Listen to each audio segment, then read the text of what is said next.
Mark Wyman, Round Trip to America, The Immigrants Return to Europe, 1880 to 1930. Uh, Mark Wyman did a great addition to the historiography of immigration. Now remember,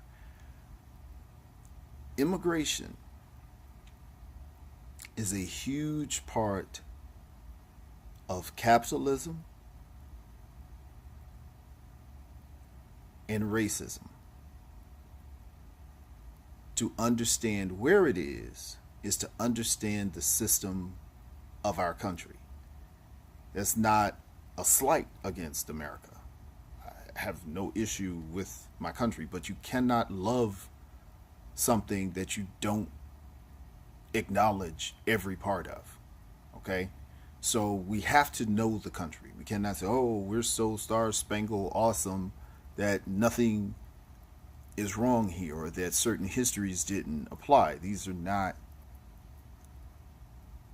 any effort to bash the United States. This is for us to understand the dynamics under which we function. And when we hear it in 2018, we know that these aren't new topics and that people are being used for their lack of knowledge to be partisan to certain things that have already been thought out and being reissued to the public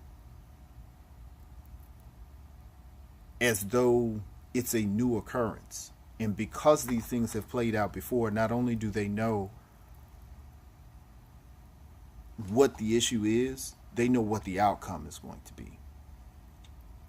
But everybody kind of plays like, oh, we didn't know that. This was something that just happened in 2018.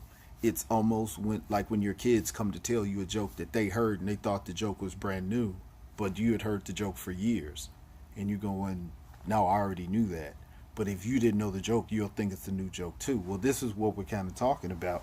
And and when we're talking about where racism, where economics exists, we must have a as complete of a historiography as we can, so we'll know how all these different parts project, or how they fit in and how they work together today. Dr. Wyman is going from a very unique point as to where we generally talk about immigrants coming to the United States, assimilating, whatever. This is where they want to be, land of milk and honey. Either treated great or they're treated poorly. They either are economically viable or they're not, but they make it happen. He tells a story that is generally lesser represented. There were people who came over here who were not treated well and left. There were people who came over here and had no desire to become American citizens. They weren't here just beaming at the sight of Lady Liberty and streets paved with gold, and they came not willing to be treated any type of way. They came over with the desire. I know my mother has said on quite a few occasions how it bothers her when people come to the United States and don't take the time to learn the language. And that kind of just, you just put it in the back of your head. And in this book they were talking about, there were people that didn't bother to learn the language or adapt to the culture because they knew they weren't going to be here that long. They came here for a financial reason. They came to get what they were going to get, and they were going to leave. Many people came from their country to make whatever advantages that they could make and take those things back to their country, either technology or wealth, skill, culture, whatever, and take it back and build up their home. And that's the same thing United States did. United States is all of the immigrants that were brought in until 1882. That was exactly what happened. The deal was, and if I had a criticism of this book, there was a bit of American elitism because it was represented As though when these people returned to their country because they had been in America, they were in some way elevated just by the American experience. And I thought that that was kind of Americans implementing their Star Spangled awesomeness a little bit too much. Um, some of the highest groups that returned were Italians. Um, when we generally think of people that migrate to the United States, from it's represented as they're coming from some destitute situation to a better situation, and that was not always the case. It wasn't, for the most part, it wasn't broke people that were migrating because they didn't have the money to. The and it wasn't the most wealthy people because the most wealthy people were, they were doing fine. It was generally the people in the middle.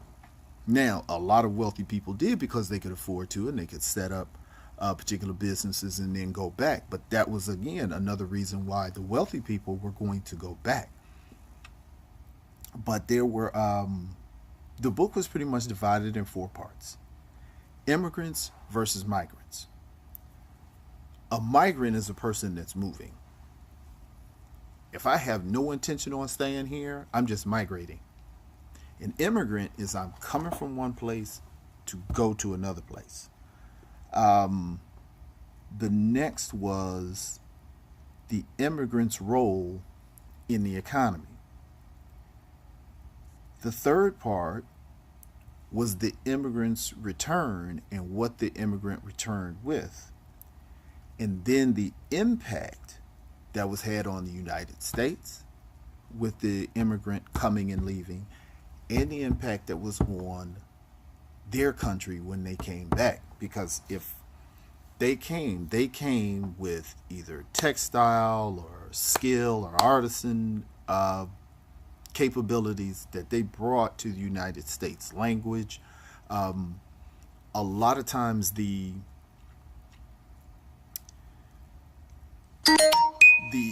employers favored hiring the immigrants because they felt that you could basically treat the immigrants anyway. And that they felt that the immigrants weren't going to, they were so glad to be in the United States that they weren't going to rock the boat. But a lot of immigrants, that may have applied to some. And they said that's, and then there was also some history as to where immigrants did use systems that were available to them to better their situation. But in Wyman's book, he was pointing out that there were a significant sect of immigrants that did not participate. How much they participated depended on how long they planned on staying here. If they knew within 5 years I could get what I came for, probably no reason for me to even learn the language or join a union or really impact either place that I'm going to, because I would imagine, and I don't have a lot of information to back this up, but this is so I want to make it clear as me. I would imagine the longer you stayed, the more impact you had on both places. The longer I'm in the United States, the longer I'm interacting, the longer I'm doing things, the longer I'm producing things, because these people had jobs. They're always producing more for their boss than what they're getting. And so they're here, the longer they're here, the more they're producing. Well, the more they're producing, the more they're learning, the more they're seeing, the more people that they're interacting with, and people from other countries, because the immigration rate was extremely high. Again, there was no regulation on immigration until 1882 with the Chinese Immigration Act.